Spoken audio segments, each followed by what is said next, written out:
پھانسی کے پھندے دیکھ کر مولانا کفایت علی کافی کے ہم سنتے تھے، غازی علم الدین کا سنتے تھے، لیکن ممتاز قادری نے جو کیا ہے وہ تو غازیوں سے بھی سبقت لے گیا ہے۔ اس طرح جھوم کے کھڑے ہو کر، حالانکہ اور پھانسی کا یہ دستور ہے کہ جب بھی کوئی کسی کو لے جاتا ہے 2 پولیس والے دائیں 2 بائیں ہوتے ہیں، لیکن غازی صاحب 5-5 فٹ ان سے آگے جھوم کر چل رہے ہیں۔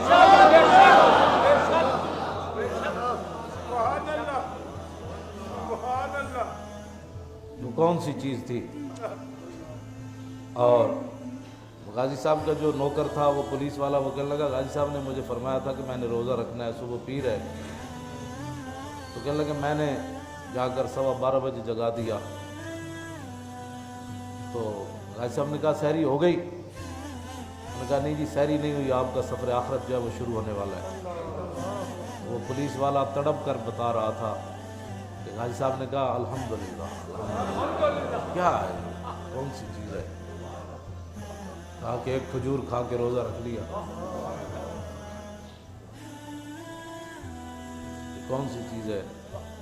پھر وہ چلتے چلتے خود پھانسی کے پھندے تک گئے، پھر خود اوپر پھٹے کے چڑھے اور کہا کہ کس کس مدینہ پاک جانا ہے، میں تو جا رہا ہوں۔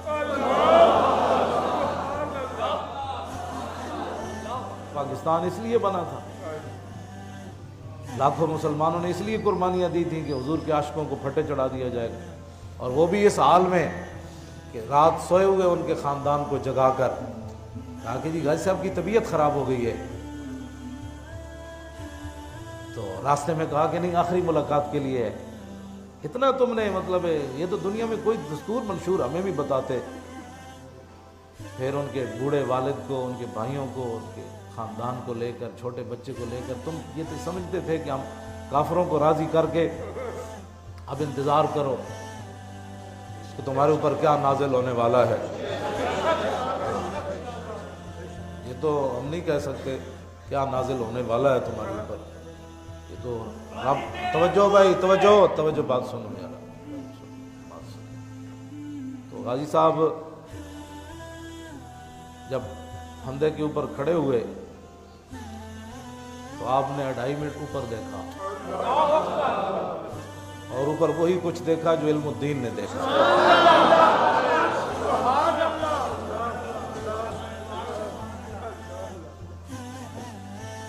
مالک فرما رہے تھے بھائی پھندے تک آؤ، آگے سنبھال لیں گے، آؤ تو صحیح نہ دے۔ تو مالکوں 2.5 منٹ اوپر دیکھنے کے بعد جلاد کو کہا کہ جب تک میں لبیک یا رسول اللہ نہ کہوں نا۔ یہ ہے اصل امت کو نعرہ جو دے کر گئے کہ پھانسی کے پھندے کے اوپر بھی دودھ پینے والا بچہ چھوڑ کر بندہ جائے، اور اب وہ چلتا پھرتا ہو اور دیکھ کر آنسو بھی نہ آئے۔ جیل میں غازی صاحب نہیں روئے، خوشی سے بھی رونا آ جاتا ہے نا، لیکن غازی صاحب نہیں روئے، اور ان کے ابا جی بھی نہیں روئے، باقی بھائی روئے، لیکن ممتاز قادری کے والد نہیں روئے۔ بتاؤ اے بوڑھا آدمی ہو اور بیٹا جا رہا ہو جوان، ہاں جی ہرا بھرا لہلہاتا گلستان جا رہا ہو، اور باپ کی آنکھوں میں آنسو بھی نہ آئے، اور وہ شیر جا رہا ہو اور اس کی آنکھ میں آنسو بھی نہ آئے، تو یہ کون سی چیز ہے جو غازی صاحب کو اتنی دلیری کے ساتھ لے گئی؟ یہ وہی بات ہے جو صحابہ کو بدر میں لے گئی، یہ وہی بات ہے جو صحابہ کو احد میں لے گئی، یہ وہی بات ہے جو صحابہ کو خندق میں لے گئی، یہ وہی بات ہے جو صحابہ کو سمندروں میں لے گئی، یہ وہی بات ہے۔ اگر کسی کو سمجھ نہ آئے تو ہمارے پاس تو کوئی نہیں تھرمامیٹر، یہ وہی بات ہے جو 1400 سال کے بعد بھی ممتاز قادری نے کر دکھایا۔ جب اس نے زور سے لبیک یا رسول اللہ کہا، پھانسی کے پھندے کے اوپر کہا، تو اس نے پھٹا کھینچ دیا، اور پھر انہوں نے کہا کہ یہ آج تک ایسے نہیں ہوا کہ جب من کا ٹوٹ جاتا ہے تو آنکھیں باہر نکل آتی ہیں، منہ کھل جاتا ہے، لیکن جب غازی صاحب کو پھندے سے اتارا گیا تو آنکھیں بھی بند تھیں اور منہ بھی بند تھا۔ وہ آنکھیں بند کرنے والے کون تھے؟ اور وہ منہ کو سمیٹنے والے کون تھے؟ وہی تھے کہ محمد سے وفا کو نے